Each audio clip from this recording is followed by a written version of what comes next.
Hey y'all, welcome to the Clock Tower. I'm Colton here with Brandon.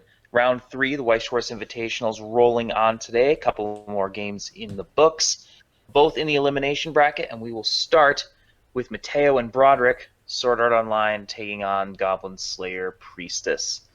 So this game was not streamed. I reached out and got some notes from Broderick on how the game went, and he basically told me that game 1, he really struggled with his deck state. His compression was really poor, and Matteo essentially got ahead early and stayed ahead.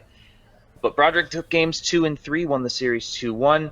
In game 2, the two went back and forth at level 3 for a couple of turns. Broderick crashed to get Matteo to 3-4. Matteo only got one of the Xenon combos with the burn 4 off, and Broderick was able to survive that from 3-0. Was able to finish the next turn with vanilla swings. In game 3, Broderick tri-fielded his Goblin Slayer level 1 combo. He got to level 2 first and was able to get Priestesses down and keep them down 3 turns in a row with the combo. Matteo had a hard time pushing for damage at that point, giving Broderick the opportunity to finish, which he did with vanilla swings for the second game in a row. Broderick able to get the best out of Goblin Slayer in that game, getting the level 1 combo and the level 3 combo out with full efficiency, and he keeps the Priestess build alive in this tournament, Brandon. He does, which is really impressive. It's funny you should mention that he kept the Priestess out for 3 turns, because in Ian and Adrian's game today, in game 1, Ian was able to keep his level 1 combo, the Errands, out on field for 3 turns with Climax. Very similar story to that. Ian actually ends up swinging with those same Errands for the endgame swings. Adrian just eating damage left and right in that game, and really not able to respond well in that one. Everything that he brought to the table couldn't stop that cycling of Aaron. Game 2, though, game 2 was a much closer game. Ian was able to get out Aaron combo, but Adrian's able to keep up in that game, especially with his Futabas being able to soul rush with Ian. He actually pushes Ian to level 3 first. Ian, in this case, ends up taking the 2-turn victory, but partly due to Adrian unable to get his combo off at the end when he's pushed to 3. Ian's able to then come around and dual lane Mikasa to be able to burn for the win. It didn't help that Adrian ended up drawing 2 climaxes that last turn to kind of clean out the climaxes in his deck. Save the last one on bottom, of course. So it really messed with that endgame compression, allowing Ian to squeak out the win there at the end. If AOT gets its full field of errands down, there's just not a ton you can do, and it's so easy to loop because it pops back into hand. It's a tough matchup in any way you slice it for Adrian. Ian got what he wanted out of his deck in both of these games. So Ian and Broderick both move on to the next round of play in the elimination round. We're in the middle of round 2 in the elimination bracket. 16 players got to this round. 4 players have moved on to round 3.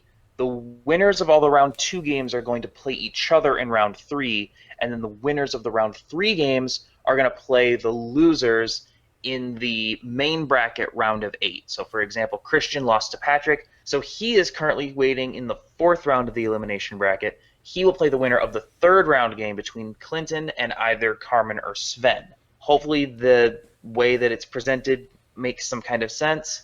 As of right now, out of the 8 games in round 2 of the elimination bracket, 4 of them have been played. We have another round 3 matchup that is actually scheduled, Ian and June. We'll get to that in a second. But as of right now, only one of the main bracket round of 8 games have been played. So with that in mind, let's have a look at the schedule going forward. Starting at noon today, Ian and June will be playing in their 3rd round elimination bracket game. That game does not have a stream yet. We will update the description if we get a stream for it.